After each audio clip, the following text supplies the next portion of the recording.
Yo, what is up, guys? Welcome to another episode of Different by Design. I'm your host, Nick Treaster, and today we will be touring the Hamilton Wood Type Museum in Two Rivers, Wisconsin. Two Rivers was the site of the Hamilton Wood Type Company, and they went out of business, but they were known for creating letter type and also cabinets that were used to store the letter type and also for dentists as well. This museum covers most of their products, and then also has a live lab where they demonstrate how the wood type and printing process worked within the 20th century. Force me back in time, it's 1880, here in Two Rivers. J.E. Hamilton is working in a chair and pail factory. He's working on the lathe, so anything that spins, so he makes chair legs, he makes clothespins. He also carves toys for kids out of wood. Basically, he has a reputation for being really good to get the wood to do what he wants, despite the fact that whatever tools he had available to him in 1880. Meanwhile, a publisher of the local paper gets a contract to print a poster about this great ball that's going to happen. Publisher starts laying out proposing text for the words that need to be on the poster, and he quickly finds out he doesn't have enough of the letters and the size that he needs to say what needs to go on the poster. And because it's 1880, he would have had to send to New York for more wood type. There was no one closer to Wisconsin or Two Rivers making wood type in 1880. And because it was 1880, it would have been ponies running it out here. Not FedEx, and it wouldn't have gotten here even in time for the ball to happen, for him to print the poster telling the people that the ball was going to happen. So he knows J.E. By reputation and says, I know carving letters isn't the usual thing you do with wood, but if you want to try your hand at it, it would really help me out. So J.E. did try his hand at it. He carved this decorative banner case grand ball. Well, that's actually a replica. Thought it was original. I was telling you it was original, and then I found out it's a replica. So you're getting the straight truth and nothing but the truth. It's a replica. So he's an enterprising young fella. He's always looking for business opportunities. He was out in the gold rush at one point. He ran logs down the river with loggers. So he could see there's a market for wood type. And at that time, the market was growing because more cities were getting their own newspapers, and they would have needed wood for the big headlines. Of course, the stories would be printed in metal, but they had to have wood for those big headlines. So he quits the chair and pail factory, quits working for someone else, opens Hamilton's Manufacturing, and for the first 10 years, they just cut wood type. There's that much of it. Then after 10 years, they're still cutting type, and he's acquiring other wood type manufacturers in the meantime. After 10 years, they expand into printers furniture. So what you see to your left is cabinet doors. That's why there's two drawer bolts. That's what these two metal things are on the side. That's an example of the type of printers furniture that has then after one of the original investors who was a dentist, and the guy said, it was cats.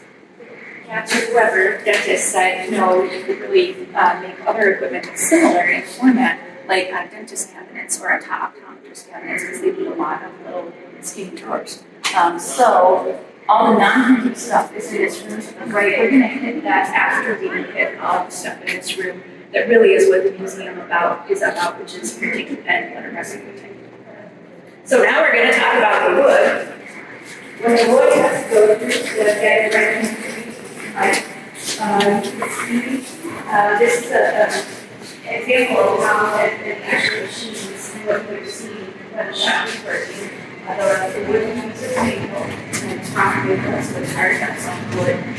It was harvested, trees were selected in the winter, it was harvested in the winter, early spring, when the sap started running. And then the logs were split in half like this.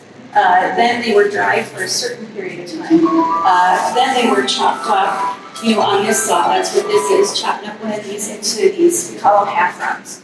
And then those were set away in a separate room for a various combination of different treatments and trials. We interviewed a couple different people and heard different methods, but basically it's all about bringing the water content down, but slowly enough so that the wood doesn't crack. So we have our raw half rounds, then they need to be cleaned down to a certain thickness. This type has to all be a standard height, so that it'll print without pressing or print that it's going to make it something higher. Your rollers can press if you're models not going to print. So they go through 4 different grids. Okay, yeah, That would have been on this you're- machine. Back in the day, it would have been someone's job just to be at this machine all day. Same thing with, placing the locks and working on this happen all day. These days, anybody who's commercial like me has to go and do it all. Then, I was talking about that the high end standard, for people who work with lots of things across the whole industry. It was someone's job, this is a height machine, to test the height. The tolerance was 0.003 inches, so the wooden patterns for type had to be 0.918 inches minus or plus 0.003. And if you look at, when I look at old Hamilton catalogs that sell their type, that's what they advertise is consistency. You know, you don't have to worry about artifact, you know, the height is always the same. So they were very proud of that. Next, I'm going to talk about how we cut type. These are patterns. They're very, very, very large. But most of the patterns that we have are more for like normal size. All these boards are numbers down here, and then this whole basic are all cast. And it's because of the patterns that we can guarantee consistency. You know, if you're a printer in Ohio and you're printing with headline jacket, and you're buying another set of printer from a different manufacturer somewhere, you want to be able to use the letters next to each other to make the words say air or whatever you have to print, and they should look consistent. And the only way to ensure that is to have patterns. So most of our patterns are historic. They're either like this, which is they're a thin veneer of type, usually of the shape, usually cut with a scroll saw and then mounted to a higher base. Or they're like this, where they're routed out of what would have been their version of MDF or pressboard back in the day. And our routed out ones commonly have 2 patterns, 1 pattern on each side, because they were trying to make use of as much space and materials as they could. And that way, you know, even more of them can fit in these drawers too. So it was all about trying to conserve and get as much as you could out of what you had. Any questions so far? I don't want to railroad over you guys. Alrighty, I'll just keep right on going then. So the way that we cut the type is by a pantograph machine. That's this here. It's 2 arms that move in tandem. It's basically a copying machine and a proportion reduction machine. Our pantograph in particular is set up to cut the trace big with the left-hand arm, left on my side, and to cut small. And we usually cut at a ratio of 1:3 or 1:2, meaning the cut piece of type is half the size or a third the size from the pattern. There are other pantographs that are designed to do 1:1. I think that's the kind that jewelers use if they're engraving something and they're tracing, you know, a font template or a pattern. But where are my papers? Every time we need to adjust the pantograph to cut at a different proportion, like from a half to a third, I have to adjust this here. This big arm moves out or in. I have to pick a different tracer bit. Depending on the font size as well as the complexity. You know, like this O shape, if you think about it, is pretty straightforward. But with this shape, I have a lot of skinny little parts that are going off in all different directions. So that's going to guide my choice of both tracer bit and router bit to cut. What we're cutting with on the cutting side are just steel alloy kind of blanks that are ground down into different thicknesses. And it takes a while to kind of experiment and set up so that you get the right heft or stroke of the letter that it's supposed to be according to the design of the font. So I trace, put my pattern, lock it in here. I'm not actually going to lock it because it shouldn't put pressure on it for some reason. And then you would put your uncut block here, lock it in, turn it on, which I'm not going to do. It runs by air compressor and it's 30,000 RPM, so it is extremely low. But you may have noticed in one of the blocks I held up that there are 2 letters on each block. Back in the day, they got paid by the piece. So, you know, it would have been someone's job to just be on the pantograph 8 hours a day, 5 days a week. And if you could go faster but still be quality, you could make more money. And it's definitely faster if the machine, everything's locked up and running. If after you cut on one side, you still keep the machine running, but you unclamp the block, flip it over, clamp it back in, and cut the same shape on the other side. So after the letters are routed out, on the printing surface of the wood, they have to be chopped apart, which we do on these saws here. These are not historic to the museum, but the two paragraphs that we have in operation are. So we're using vintage equipment.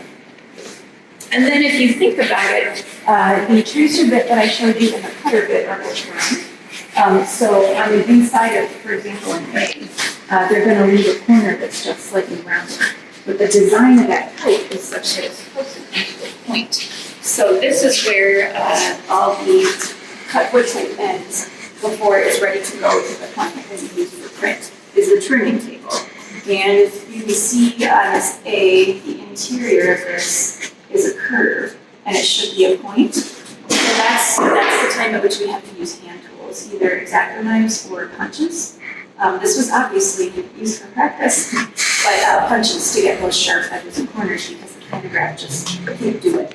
And the punches, this is also where people were really creative. These are historic from the collection.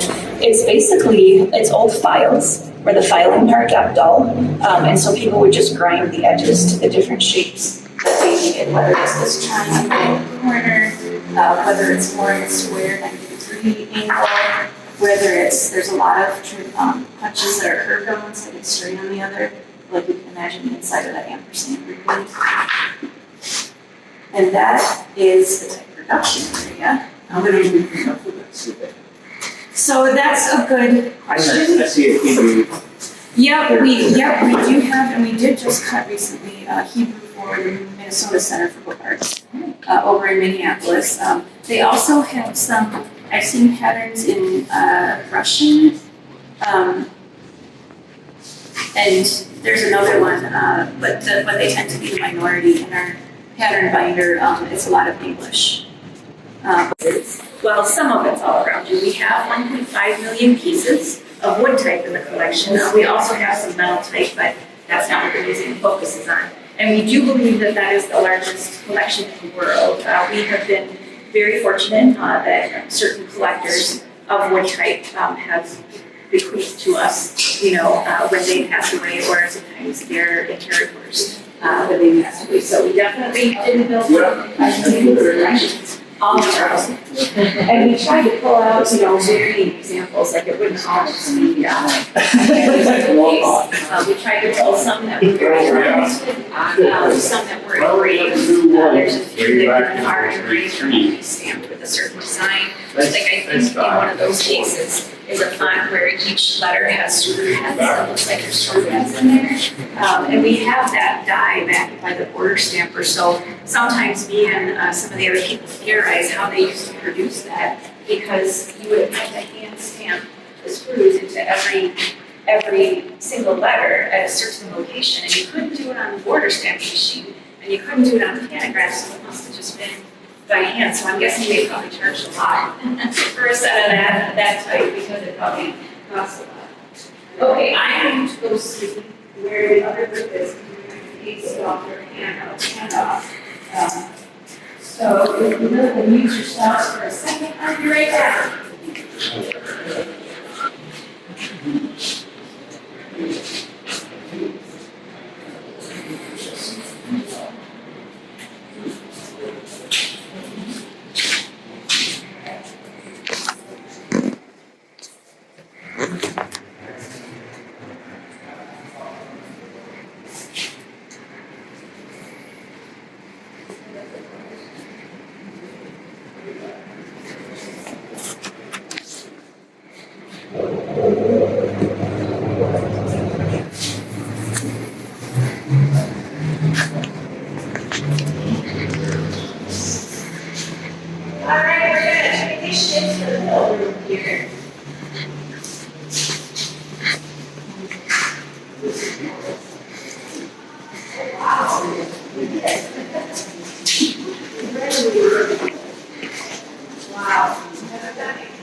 So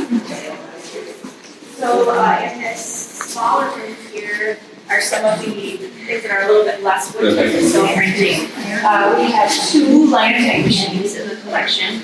Linotype was casting metal type, like a lead alloy machine, and casting a whole line of it at once. So the person would, operator would type in the linotype, the slug would drop down, be cast. And this, for example, is a paragraph of text that is, each individual line is a separate piece of metal that someone typed in the machine and then it's cast. And they're just all put together like tape because that's what you usually keeping them all together. How it would work is these parallelogram or trapezoid things are matrices, and each matrix has a different typeface and a different size. So once you know what everything is typing, you would take whatever matrix out there and put it up here, which you can also see is a shape that it's in. And that is how the machine would work under your direction as you typed in the words of the paragraph. It would assemble them in order and cast each line in the molten lead. And one of our tour guides, Dennis, likes to talk about how, because part of the machine had to be really hot to keep the lead liquid, that some of the people, before we knew about metal toxicity, would put their lunch pails on top of the smelter portion of it to keep them warm. Which was a good idea before we knew about the toxicity of metals. Did you said you worked with one of these? In journalism school, we had a course, we had to run one. And like I said, we tend to be the benefactor of a lot of people who collect these things and then generously decide to donate them to us. So that's also why the museum has a lot of printing things, not just wood type. And in addition to the linotype machines, keeping them company is our monotype machine here. Monotype machines cast in single characters, each character by character instead of a whole line. And they can be used more for things like when there was a formula, mathematical formula in the text, or maybe there's a Latin term in italics. So something that was, not available as a standard font and needed to be fit in. So they were used more for things like books rather than newspaper stories and bigger things like that. We have a few Heidelbergs. I don't know if anybody's heard of a Heidelberg press. This one and then one in the staff press room. They were revolutionary for the print industry because of their speed and their ability to handle the larger sizes of paper. We don't, even the one in the staff press room, we don't use as much, but that doesn't mean we don't love it and aren't happy that it's here. Then we have, this is what, for people who haven't printed, people who have, know what this is. It's a lockout. This is what all the text, with the spacing material and everything would look like before you print it. This is an election ballot, and yesterday we were trying to figure out who it was. But I can't remember, and I'm not gonna waste your time. But so you can see we would use there's thin pieces of wood for spacing material and then some other thicker pieces of material. It's back when Gerald Ford ran for president. So that's what it is. And that's what would be needed to keep everything in place so that you could run one after another, after another, after another, and not have all these little tiny pieces of text slip out like. It's not a fucking skill. What did somebody say? Yeah, we're probably gonna go back to using that type of ballot because you can't fix it or whatever, I'm not sure.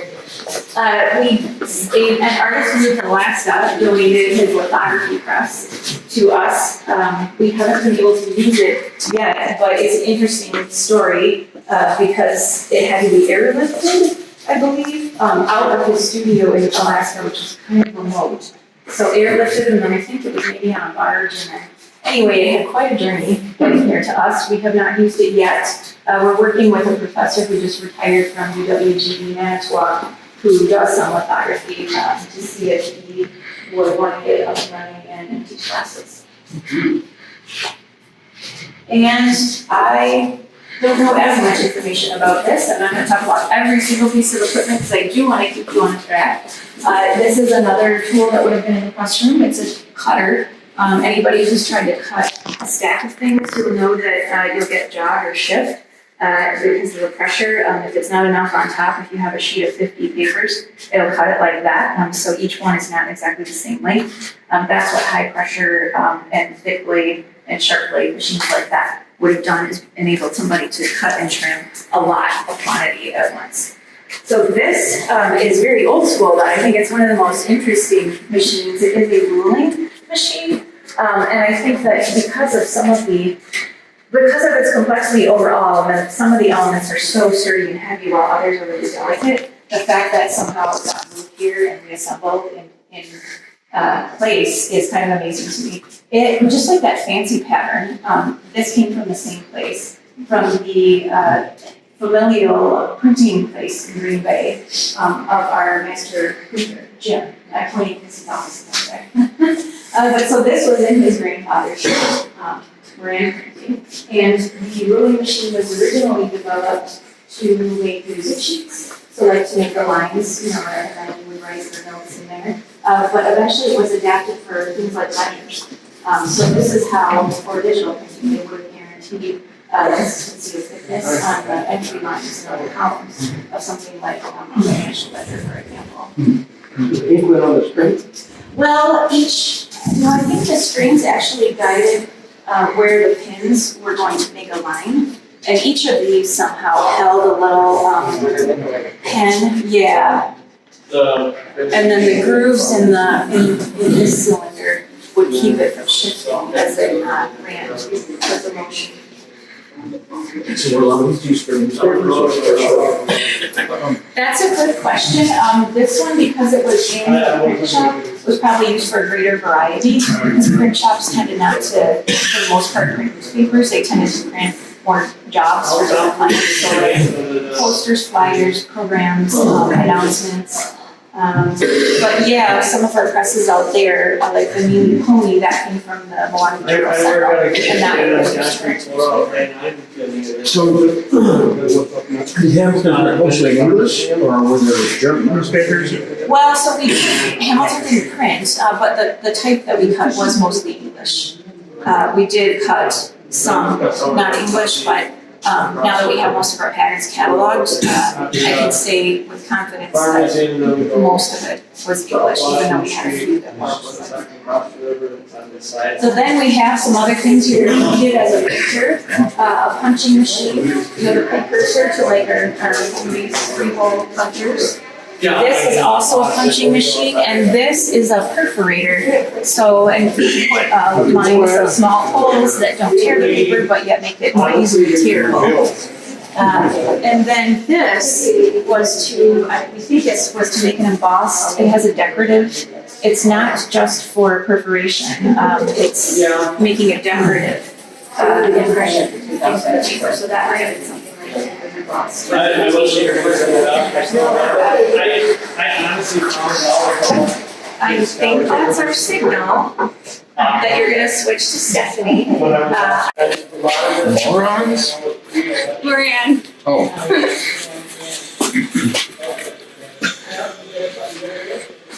Oh, wow. So these would be like single-use woodcuts, huh? Oh, okay. Yes.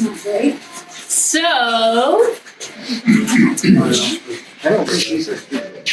no, oh, well, I don't know actually. So we're gonna pause right here and we're just gonna look at these plates before we go a little further in.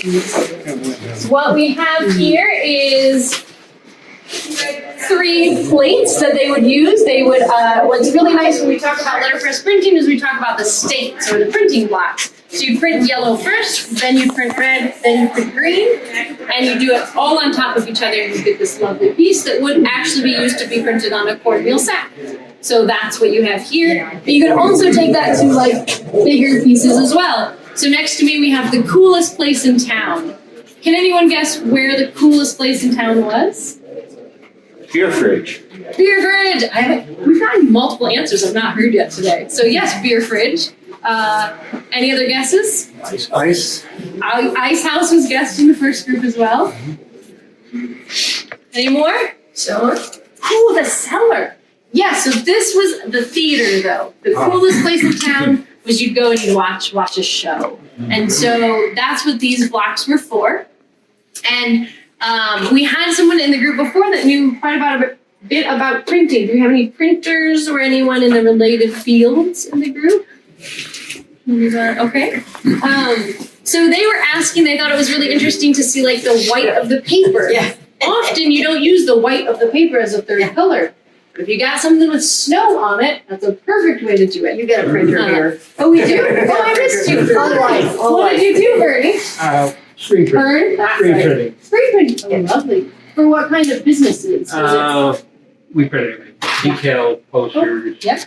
bumper stickers, but later t-shirts. Maybe t-shirts. Awesome. Well, I'm glad we have someone with ink in their blood. They have very good questions, so please don't be afraid to ask questions as we go through.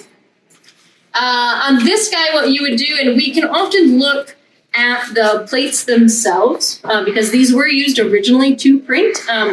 We do have some reproduction, but for the most part, we are printing directly from original plates. So this one, you can tell it was like a green or a yellow or a light blue. Sometimes they'd even write it on the back. That's when you felt like you won the lottery. Yes, the color was printed. So you'd print that plate first, and then you would print this plate second, a darker color. And then up at the top, you can see we're a little biased. We said that Hamilton was the best place in town, or the coolest place in town. But what they actually have is we have a whole shelf in back, and it's different theater names. So think of whatever your town's theater was. The Bijou, the Royale, and then that's what they would do. So all of these towns would have the coolest place in town, and each one would have their theater name. They would contact Inquirer Printing and get these made. So this thing you have here with the cornmeal, if they were gonna print that with 3 plates, Yes. is it easier to keep the alignment by keeping the paper still and moving the plates, or the other way around? That's a great question. So moving the plates around is more common. And normally, like even on that guy, this is unneeded, right? You don't need all that. They could have made the plate this big. But for registration, they left on there so you could print that, take it out, and put the other one in. This one, you can see is just a little shorter than the two next to it, which more than anything would just make you cuss when you get to the press. You go, oh, it's not a whole lot of work. There's space and material just put around it. But yeah, you would move the plates around to get it to fit correctly.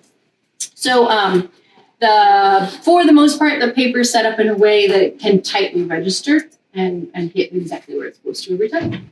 So that is a great question. Any other questions before we go in? And we're actually going to do a print just so you guys can see like what letterpress is.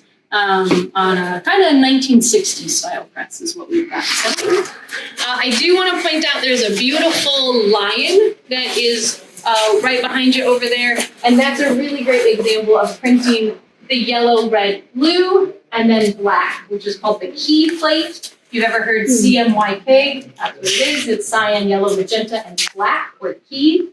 And so we still print with CMYK printing today. This is kind of a very old school version. And instead of dots, which is what we use today, this was done with lines. And it actually would have been hand carved. And even when you go past this, the great thing is you guys saw the pantograph before you came here. So you can see on here where like the pantograph would have gone through, and then anything where you had a lot of detail, like the snow, would have been hand carved. So plates like this were, and it might not have been a pantograph where they were tracing an original. It might just have been a lateral router. And so it's nice on here. You can see those details, and then you can see on the lion that how they would register those plates and make a really stunning piece to make you want to go to the circus. That is a cool surface. Yeah, isn't it sweet? Come get scared of the circus. Yeah, and we are definitely known as like we are a museum, so we focus on again we can pause here for a minute. The preservation, the education portion of it, more than we still make it, but we don't want to manufacture it for craft.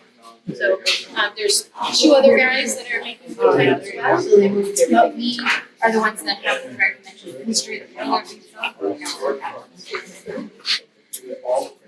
So we just pause here because it's really fun to kind of see what people make in workshops or what we've done with projects. So it's interesting to see them actually in use. So we make, you've probably seen 1 or 2 poster walls even before we got here, but we enjoy putting up kind of some displays of either things we've made or our friends have made. So just a fun pause. We'll keep going and we're going to go into our classroom space. Thank goodness for modern technology, but also. So, I'm going to demonstrate how we print. I'm going to hide you this way. I don't want to split the sides. So, we have, as I'm sure Jen has told you, we have the world's largest collection of type with over 1.5 million pieces. So, we are using what's in our collection to do great things. We're also using what's in our collection to literally just print the bags in our store. So this is where we train up volunteers or interns. It's where you kind of get your fingers inky for the first time. So this has been set up by one of our volunteers. And historically, if you were a letterpress printer, this whole thing would be filled up with stuff that is not as high as the letter form. So the letter forms are all at a very specific height. If anyone has ever done rubber stamping or lino carving or even potato stamping when you were in kindergarten, it's that same idea. Everything here is a specific height. Historically, you would lay out, these pieces are called furniture in there, and you have a locking mechanism called a coin. So if anyone here's you like to do Scrabble, that's a good Scrabble word because it's Q-U-O-I-N. But that's your locking mechanism holding all in place. We cheat and we use magnets. All it does is make sure my type doesn't move around on me when I'm printing. So the ink I'm using is an oil-based ink. You can use rubber-based ink. There's even now like soy-based ink. There is water-based ink, which is great for kids, but we don't often use it on our wood type because we're not printing, we're not cleaning up our wood type with water. So what I'm doing is I'm just putting a thin layer down using this brayer, which is just a rolling mechanism.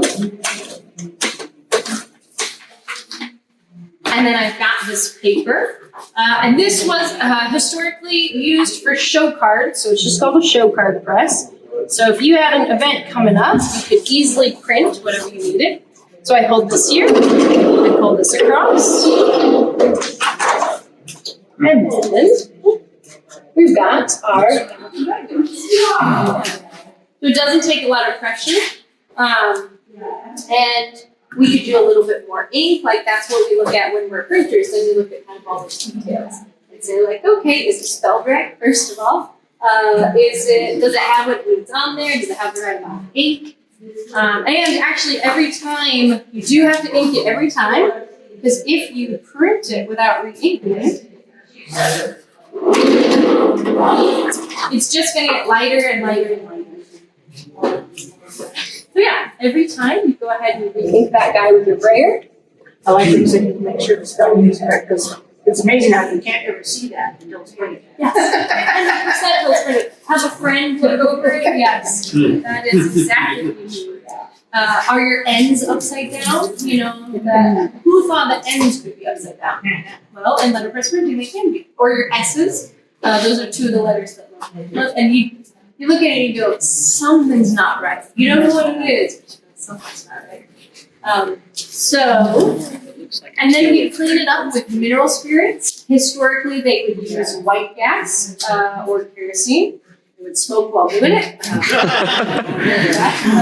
We do use mineral spirits. Or if you have an aversion to mineral spirits, you could use like a vegetable oil. Like when I was pregnant, I didn't use mineral spirits, I would use vegetable oil. But this is our classroom space. We're very lucky. We have 12 of these presses. And as you can see, they're fairly easy to use. So we have people who have never letterpress printed before. We have workshops called Ink and Drinks, which that's fun. Because you drink a little and you print a lot. So we hope.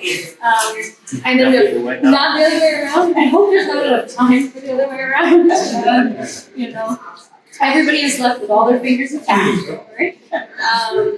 And then we have full day workshops, and those are really fun if you either know a little bit about it or just want to jump head first in. We've got 9 cabinets of type back there, which are quite a lot of type to choose from. And then we do a little demo, just kind of like I do now, and I show you how to print, and then people just print all day. It's a lot of fun. We have specialty workshops as well. Here's something fun. People are having interesting things like 3D printing their own presses. So, like, who would have thought? So in let's see, not this weekend, but next weekend, we have Mel Kolstad, who's like outside educators who come in, and she's gonna teach how to print on this. So it is pretty amazing to kind of see what people are doing now, because there are some really interesting things. So we have not just printing on these presses, but some kind of like other exploratory workshops as well. Are there any questions about the printing process? Can I take one of those at Souvenir? Oh, everybody wants. Buy something in our gift shop and you'll get a bag.